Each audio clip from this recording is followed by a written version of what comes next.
तबलीग में दो ग्रुप हो गए। एक हज़रत मौलाना साद साहब का ग्रुप है मरकज़ वालों का, एक ग्रुप शूरा वालों का है।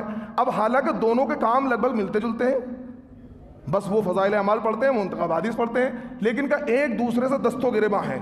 हमारी मस्जिद में ये वाली जमात शूरा की जमात आ गई तो हम सामान फेंक देंगे, लात घूंसे चल रहे हैं। तो इसका मतलब क्या है, इन्होंने तबलीग को मुक़य्यद कर लिया कि हम जो कर रहे हैं बस यही तबलीग है, यही दीन का काम है। हालांकि वही तुम्हारे भाई थे, कल तक साथ में खाते थे, एक ही प्लेट में खाते थे, लेकिन ये कहते हैं कि भाई ना वो तबलीग नहीं है, हम जो कर रहे हैं वो तबलीग है। क्यों? इन्होंने अनबख्ती इख्तियार करी है मौलाना साद साहब की। किसकी? मौलाना साद साहब की। जबकि दारुल उलूम देवबंद का फतवा क्या है, मौलाना साद साहब गुमराह हैं। ये दारुल उलूम देवबंद का फतवा है। मैं धड़ल्ले से कह रहा हूँ, आप नेट पर जाएं, दारुल उलूम की वेबसाइट पर लिख कर डालें कि मौलाना साद साहब के बारे में दारुल उलूम का क्या फतवा है। कि मौलाना साद साहब के बारे में दारुल उलूम देवबंद का फतवा है कि वो गुमराह हैं, उनकी अहले सुन्नत वल जमात से खारिज हैं, उनके अकाइद दुरुस्त नहीं है। कुरान की सुन्नत की वो तशरीह उन्होंने की है जो आज तक किसी आलिम ने नहीं की है। हत्ता कि कई अपनी तकरीरों में उन्होंने क्या कहा, नबी की तौहीन की है। हज़रत मूसा अलैहिस्सलाम का एक वाक़या है जिसमें हज़रत मूसा अलैहिस्सलाम कोहे तूर पर गए थे। कहाँ गए थे? कोहे तूर पर गए थे। तो मूसा अलैहिस्सलाम, हज़रत हारून भी नबी थे, उनके भाई, उनको छोड़कर गए थे कि आप कौम को देखते रहना। कोहे तूर पर खुद नहीं गए थे, ये बात भी याद रखें, खुद नहीं गए थे। किसने बुलाया था? अल्लाह ने बुलाया था। ववाअदना मूसा सलासीन लैलतन व अतममनाहा बिअश्रिन फतम्म मीक़ातु रब्बिही अर्बईन लैला। अल्लाह ने बुलाया था। तो हज़रत मौलाना साद साहब कहते हैं कि देखो मूसा असल थे और वो क्या है, कौम को छोड़कर चले गए, यानी वो और कौम गुमराह हो गई।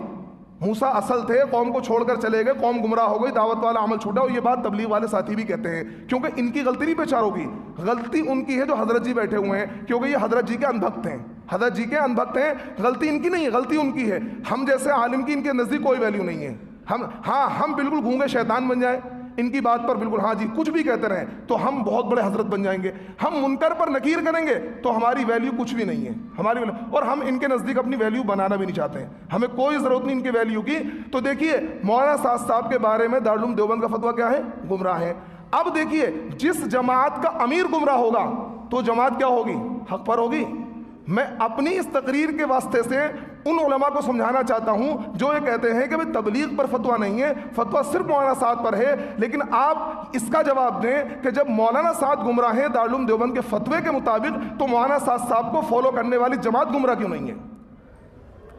अहमद रजा के बारे में दारुल उलूम देवबंद का फतवा यह है कि वो गुमराह है, तो अहमद रजा को फॉलो करने वाले लोग गुमराह हैं। मौदूदी, मौलाना मौदूदी जमात इस्लामी जिनकी जमात है, उनके बारे में दारुल उलूम देवबंद का फतवा यह है कि गुमराह है। हालांकि मौलाना मौदूदी वो हैं, जब उन्होंने जमात इस्लामी की शुरुआत की थी तो कारी तैयब साहब, मौलाना अबुल हसन अली मियां नदवी, मौलाना मंजूर नौमानी, बड़े बड़े उलमा उनके साथ थे। लेकिन जब उनके नज़रियात उन्होंने परखें, जैसे मौलाना साहब के नज़रियात सामने आए, तो उलमा ने कहा भाई हमारा इनसे कोई ताल्लुक़ नहीं है, हमारा जमात इस्लामी से कोई ताल्लुक़ नहीं है। आज भी दारुल उलूम देवबंद का फतवा क्यों है? क्योंकि मौलाना मौदूदी के नज़रियात गलत थे। तो जब मौलाना मौदूदी के नज़रियात गलत होने की वजह से पूरी जमात इस्लामी क्या है, गुमराह कहलाएगी, तो मौलाना साद साहब गुमराह हैं, उनके फॉलोअर्स गुमराह क्यों नहीं कहलाएंगे? ये सवाल है मेरा, इसका जवाब मुझे दे देना तो मैं तस्लीम